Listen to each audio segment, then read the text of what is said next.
My CEO wife watched with cold indifference as I was humiliated for 3 years. But even a cornered rabbit will bite, and I'm no rabbit. I'll beat the hell out of your precious childhood sweetheart every time I see him. The night I asked for a divorce, she got drunk and kissed me. I was dreaming. A back alley brawl, a brick raised high in my hand. Suddenly, a searing pain exploded across my face. My eyes snapped open to a startling scene. I was in a conference room, easily over 1,000 square feet, filled with more than a dozen people in sharp business suits. They were all staring at me with amusement. Standing before me was a man with slick back hair and a smug face, shaking out his hand. Unless I was mistaken, he had just slapped me. Before I could process it, he spoke. Cole, sleeping in a meeting is one thing, but snoring? Evelyn is speaking. Are you trying to provide background music? You son of a... I was about to let him have it when a flood of memories that weren't mine slammed into my brain. My name is Cole Evans, husband to Evelyn Stone, the CEO of Stone Industries. We've been married for 3 years, but I've never even touched her. I hold a meaningless position at the company, a punching bag for anyone who feels like taking a swing. The man who hit me is Miles, the company's vice president and Evelyn's childhood friend. I touched my cheek. The texture of the skin felt different. The stinging pain, however, was very real.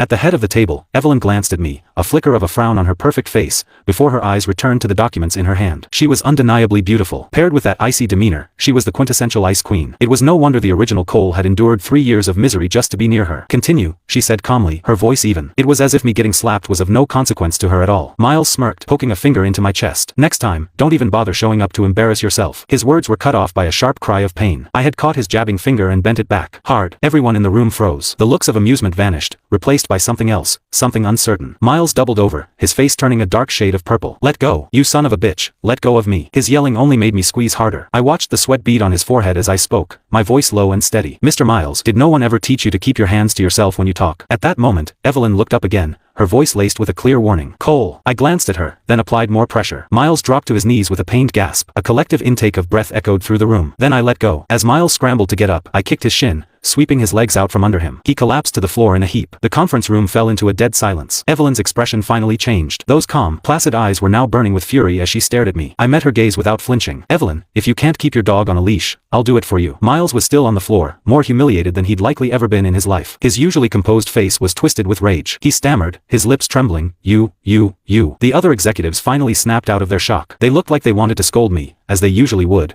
but seeing the feral look in my eyes, they all held their tongues. Evelyn threw her pen down on the table. Cole, apologize. How laughable. My cheek was still throbbing, yet my own wife was demanding I apologize to the man who hit me. The original owner of this body must have had the patience of a saint. Fine, I said. I crouched down, grabbing the back of Miles's neck. Mr. Miles. Thud. I slammed his forehead into the polished floor. Sorry if I hit you too hard. Thud. Another one. My apologies. Thud. The third. 3 sentences. 3 solid cracks of his head against the ground. Miles's eyes looked ready to shoot fire. I leaned in close to his ear. Touch me again, and a few bumps on the head will be the least of your worries. I stood up, brushing off my pants and